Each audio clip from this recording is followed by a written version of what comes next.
Balurghat rail স্টেশনের কাজ তো হচ্ছে, আমরা দেখছি অগ্রগতির সাথেই হচ্ছে, কিন্তু যে যার তার আশেপাশের যে রাস্তাগুলো সেগুলো আগাগোড়াই দেখছি ভাঙা।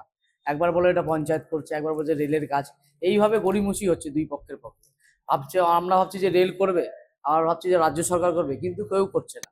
কিন্তু রাজ্য সরকারের এগিয়ে এসে এসব করা উচিত। সাইডের রাস্তাগুলো যেহেতু আমাদের এই রেলের সাথেই যোগাযোগ হয়েছে, রাস্তাগুলো সুন্দরভাবে গড়িয়ে করলে আমাদের চলাফেরার খুব সুবিধা হয় এবং খুব সহজে আমরা রেল স্টেশনে পৌঁছাতে পারি। ওই যাতায়াতটা আমাদের খুব সুবিধা হয়।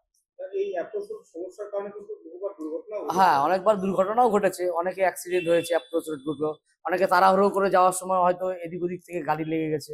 এই জন্য আমরা চাচ্ছি যে রাস্তাটা সুন্দরভাবে করলে, রাজ্য সরকার এই বিধানসভা ভোটের আগে যদি করে, তাহলে একটা সুন্দর একটা পরিবেশের তৈরি হবে।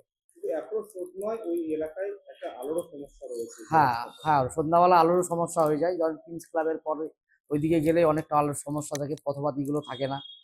আবার রেলের এই দিকটাও অনেকটা থাকে না। আমরা ভাবি যে রেল কর্তৃপক্ষ লাগাবে, আবার ভাবি যে পৌরসভা লাগাবে, কিন্তু কেউই লাগাচ্ছে না। আমাদের উচিত যে কোনো এক পক্ষ দায়িত্ব নিয়ে এটা লাগানো উচিত। এইবার সামনে যে বিধানসভা নির্বাচন রয়েছে, সেখানে এই ইস্যুটাও কি একটা কোনো রাজনৈতিক দলের কাছে ইস্যু হয়ে দাঁড়াতে পারে এই বিষয়গুলো? আমার মনে হয় ইস্যু হয়ে দাঁড়াতেই পারে, কারণ লোকজন তো ভোট দিবে আমাদের কিভাবে উন্নয়ন হয়েছে, কি হয়েছে না হয়েছে তার দিকে তাকিয়ে।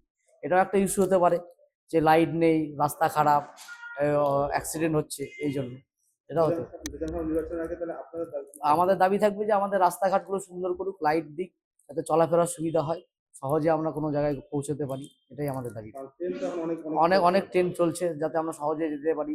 সবসময় রাস্তাঘাটগুলো পরিষ্কার পরিচ্ছন্ন থাকবে, চলাফেরার সুবিধা হবে, কোনো অ্যাক্সিডেন্ট হবে না, তাতে আমরা নিরাপদভাবে পৌঁছাতে পারবো।